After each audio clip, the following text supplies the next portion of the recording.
El bàsquet Girona de Moncho Fernández o també el Fènix de Fontejau. Quina història que ens ha deixat aquesta temporada.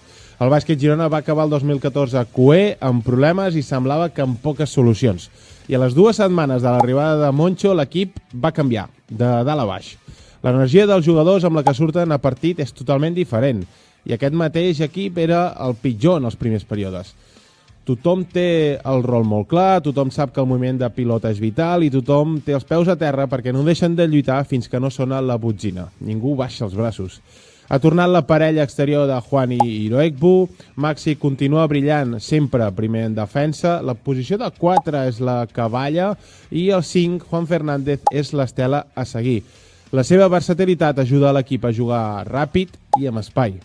Els fitxatges pugen 2 pisos al terra de l'equip. El pivot lituà Martínez Geben, sense estar en el seu millor estat físic, que ja hi arribarà, fa que la zona gironina no sigui un art de Sant Martí.